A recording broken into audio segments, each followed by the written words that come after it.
بارشوں سے سیلاب کا خطرہ، NDMA نے خطرے کی گھنٹی بجا دی، 48 گھنٹوں میں مزید بارشوں کی پیش گوئی۔ سیلاب اور اربن فلڈنگ کا الرٹ جاری۔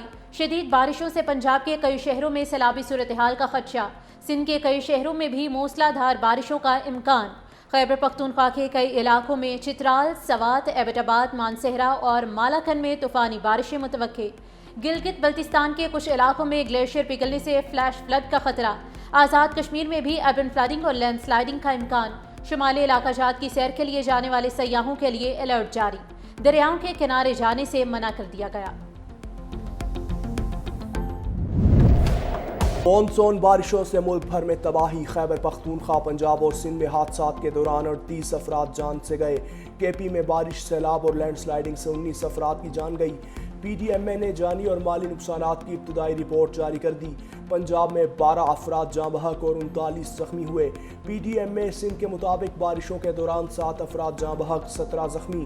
وزیر اعظم کا چیئرمین NDMA لیفٹیننٹ جنرل انعام حیدر ملک سے ٹیلی فونک رابطہ، بالائی علاقوں میں صوبائی حکومتوں کے ساتھ رابطے میں رہنے اور معاونت کی ہدایت کر دی۔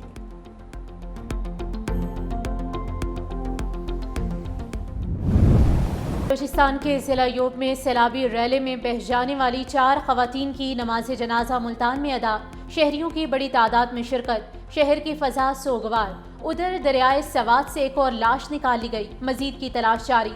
9 افراد ڈسکا، 2 مردان میں سپرد خاک۔ خیبر پختونخوا حکومت نے ڈپٹی کمشنر سوات کو بھی معطل کر دیا، معطل افسران کی تعداد 5 ہو گئی۔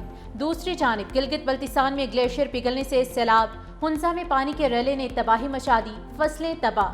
سوابی میں سیلابی ریلوں کی زد میں رہائشی علاقے ندی نالوں میں تبدیل، پانی گھروں میں داخل۔ اٹک میں خاتون برساتی نالے میں گر کر جاں بحق۔ سیلابی ریلوں کی آمد کے پیش نظر ہری پور میں بھی الرٹ جاری، ندی نالوں کے قریب رہائش پذیر افراد کو فوری جگہ خالی کرانے کا حکم۔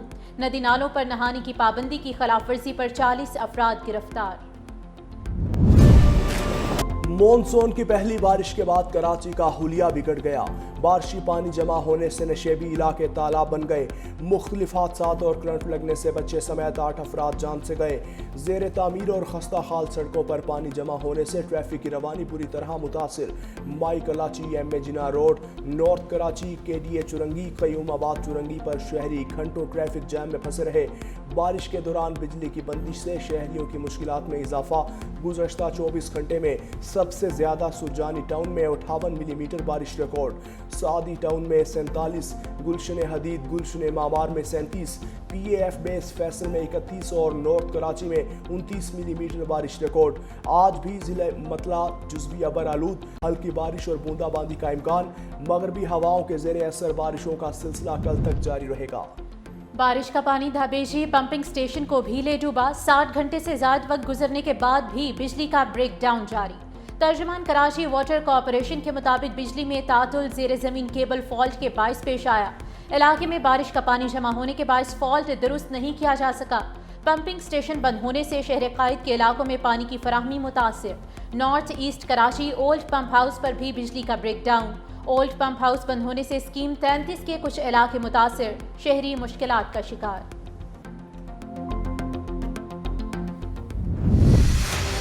شمالی وزیرستان کے علاقے میر علی میں سیکیورٹی فورسز کے قافلے پر خودکش حملہ، 13 جوان شہید، جوابی کارروائی میں 14 خارجی بھی مارے گئے۔ ISPR کے مطابق بھارتی سپانسرڈ خارجی دہشت گردوں نے بارود سے بھری گاڑی سیکیورٹی فورسز کے قافلے سے ٹکرائی۔ حملے میں 3 شہری بھی شدید زخمی ہوئے۔ وزیر اعظم شہباز شریف کا شہید ہونے والے جوانوں کو خراج عقیدت، اہل خانہ سے بھی اظہار تعزیت کیا۔ کہا بھارتی حمایت یافتہ دہشت گردوں نے بزدلانہ کارروائی کی، ملک سے ہر قسم کی دہشت گردی کے مکمل خاتمے کے لیے پرعزم ہے۔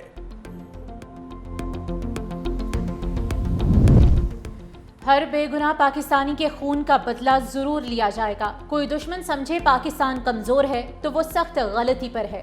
فیلڈ مارشل کا امن دشمنوں کو سخت پیغام۔ فیلڈ مارشل سید عاصم منیر کا پشاور کور ہیڈ کوارٹرز کا دورہ۔ بنو گیریزن میں شہداء کی نماز جنازہ میں شرکت کی۔ CMH بنو میں زخمیوں کی عیادت کی۔ کہا دہشت گردوں کے ہر سہولت کار کو پکڑا جائے گا، چاہے وہ کوئی بھی ہو، کہیں بھی ہو۔ پاک بحریہ کی کمشننگ پریڈ سے خطاب میں فیلڈ مارشل عاصم منیر نے کہا کہ ہمارا دشمن مسلسل جارحانہ رویے کا مظاہرہ کر رہا ہے۔ ہماری خود مختاری کو چیلنج کیا گیا تو نتائج کی ذمہ داری اسی پر ہوگی۔ کسی بھی قیمت پر اپنی دھرتی کے تحفظ کے لیے تیار ہیں، دہشت گردی کے خلاف جنگ کو منطقی انجام تک پہنچائیں گے۔ خطے میں مستحکم امن مسئلہ کشمیر کے حل کے بغیر ناممکن ہے۔ The successes of multi-domain operations of Marka-e-Haq shall never recede from the Indian memory.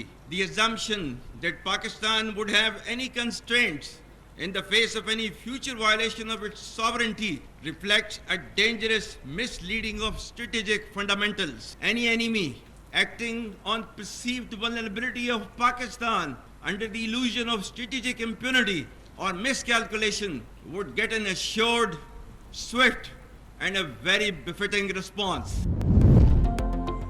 وفاقی وزیر داخلہ محسن نقوی کی سی ایم ایچ بنو آمد، دہشت گردوں کے حملے میں زخمی جوانوں کی عیادت کی۔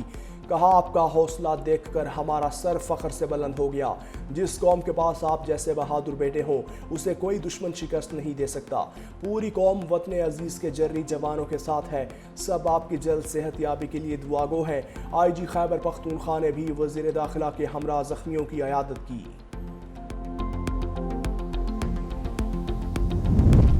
لکھی مروت میں دہشت گردی شہاب خیل امن کمیٹی کے صدر غلام دستگیر المعروف فوجی 2 ساتھیوں سمیت قتل۔ غلام دستگیر کو وانڈا شہاب خیل سے قبول خیل جاتے ہوئے نشانہ بنایا گیا۔ گھات لگائے دہشت گردوں نے کار کو گولیوں سے چھلنی کر دیا۔ لاشیں پوسٹ مارٹم کے لیے سرائے نورنگ ہسپتال منتقل۔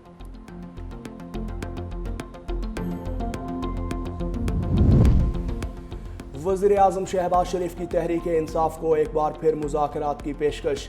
بیرسٹر گوہر سے کہا مذاکرات ہی تمام چیزوں کا حل ہے، بیٹھ کر بات کرتے ہیں۔ بیرسٹر گوہر کی بھی وزیر اعظم کی پیشکش کی تصدیق۔ بولے ایوان میں سب کے سامنے وزیر اعظم کہہ چکے ہیں کہ ہماری طرف سے فی الحال کوئی جواب نہیں گیا۔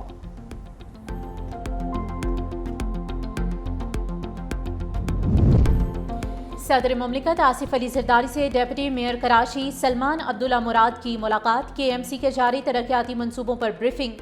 صدر زرداری نے کہا کہ کراچی کے لوگوں نے بلاول بھٹو زرداری کے ویژن پر اعتماد کر کے پیپلز پارٹی کو کامیاب کیا۔ کراچی کی تعمیر و ترقی کے لیے شب و روز محنت کریں۔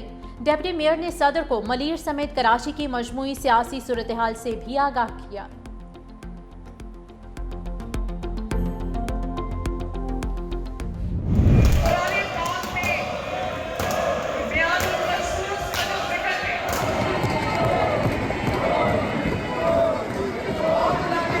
پتا کہ آپ مجھے اپنے خلاف ایک ریفرنس لکھ کر بھیجنے پہ مجبور کر رہے ہیں and I'm sending this reference to the election commission ان 26 افراد کے خلاف کہ انہوں نے اپنی پارلیمانی پارٹی لیڈر کی ہدایت کو تسلیم نہیں کیا۔ اگر آپ کے کسی لیڈر کے خلاف کوئی مقدمہ ہے جیل میں تو کس کا لیڈر جیل میں نہیں رہا؟ یہاں پر تو لوگوں کے لیڈروں کو پھانسیاں دی گئی ہیں۔ کیا وہ جا کے کور کمانڈروں کے گھر کو میں جلاتا رہا ہوں؟ کیا ریڈیو پاکستان کی عمارت کو میں جلاتا رہا ہوں؟ اور یہ اگر جرائم نہیں ہے تو کیا ہے؟ اگر وہ جیل میں ہے تو میں نے جیل میں ڈالا ہے؟ یہ سب کریں آپ تو آپ کے اس بندے کو سزا بھی نہ ملے اس چیز کی۔ مریم نواز کی تقریر کے دوران ہنگامہ، اسپیکر کا کڑا ایکشن۔ ملک محمد احمد خان نے اپوزیشن کے 26 ارکین کو معطل کر دیا۔ اسمبلی میں توڑ پھوڑ پر 10 ارکان کو 20 لاکھ روپے سے زائد جرمانہ، 15 اجلاسوں کے لیے پابندی۔ معطل ارکان کی نااہلی کے لیے الیکشن کمیشن کو ریفرنس بھجوانے میں اعلان۔ اسپیکر پنجاب اسمبلی نے کہا کہ کارروائی ایوان میں ہنگامہ آرائی، نعرے بازی، دھکم پیل اور دستاویزات پھاڑنے پر کی گئی۔ اپوزیشن کو احتجاج کا حق ہے لیکن غنڈہ گردی اور گالیاں دینا کسی کا حق نہیں۔ وزیر اعلیٰ پنجاب کی تقریر کے دوران گالم گلوچ اور ہلڑ بازی کی گئی تھی۔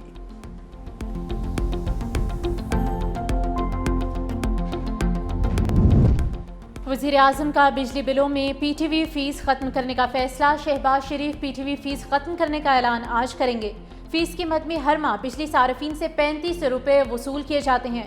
فیصلے سے حکومت ماہانہ 1.5 ارب روپے سے محروم ہو جائے گی۔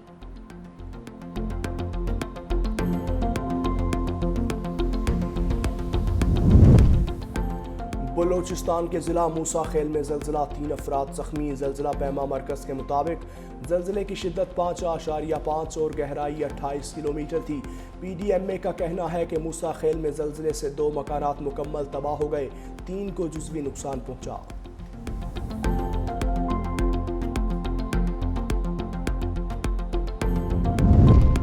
محبت کی شادی ناکام ہونے پر کراچی میں پھنس جانے والے تیونس کی سندیاری کے لیے ریلیف۔ وطن واپسی کی راہ ہموار۔ تیونس کے سفارتی اہلکاروں کی لیاقت آباد ویمن پولیس اسٹیشن آمد سندیاری کو اسلام آباد لے گئے۔ ایس ایچ او عظمیٰ افضل نے بھی تصدیق کر دی۔ سفارتی ذرائع کے مطابق سندیاری کی وطن واپسی کے لیے انتظامات کیے جا رہے ہیں۔